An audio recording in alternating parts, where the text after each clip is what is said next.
What do you think I saw? Where'd you Because when I walked in, it was packed. And what do you think I saw? What do you think I saw? What'd you see? Exactly what I thought I was gonna see. What? 80 women sitting alone. No men in sight.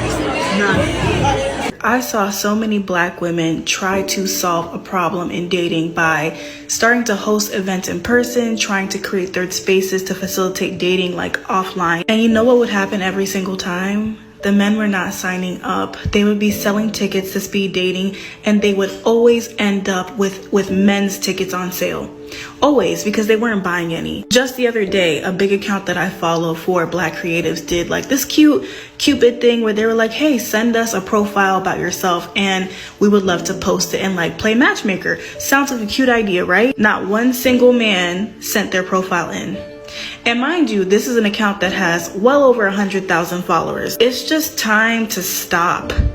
It's time to stop. They have made it very loud and clear that they do not singles event, and here's why I think we're doomed to be single for the rest of our lives.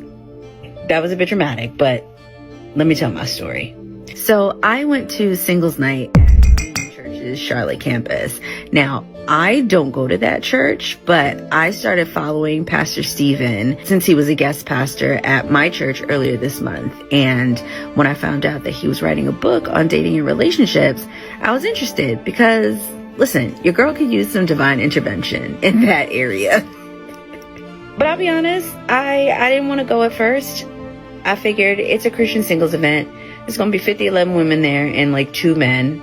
Plus, they were advertising it as a conversation that you wouldn't expect to have at church. And I thought, I've heard enough of those modern dating and relationship podcasts. I don't need to hear any more, especially not with a biblical spin. Instead of having meaningful conversations about finding and building Christ-centered relationships, we just left the event. So I think we were just saying that we think that we've actually hit rock bottom. No, it was actually.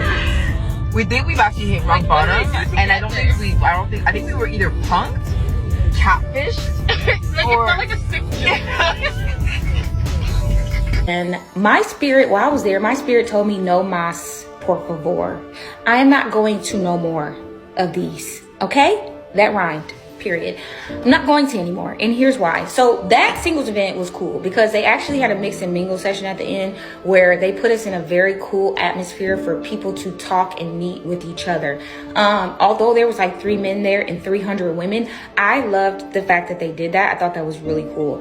But my thing is, you go to one single event, you go to them all. They got the same message, and I'm gonna tell y'all what they be saying so that you can know ahead of time. If you feel like you're called to go, go. If you feel like the Lord is telling you to go, go. If you've never been, go. If you want to mix and mingle with other single people, go. But let me tell you, this is gonna be the singles conference starter pack. I'm gonna tell you what you're gonna get. Okay? I'm gonna get hate for this, but whatever. I approached a Black man this week at like a dating event, and he was not interested in me, and that by itself is like not a great story, right? I tried to shoot my shot, he was not interested, I moved on. But immediately after I walked away from this man, he went up to a group of 5 white women and he introduced himself to all of them. And then I kind of observed out of like the corner of my eye for the rest of the evening, this man was only going up and talking to different white women.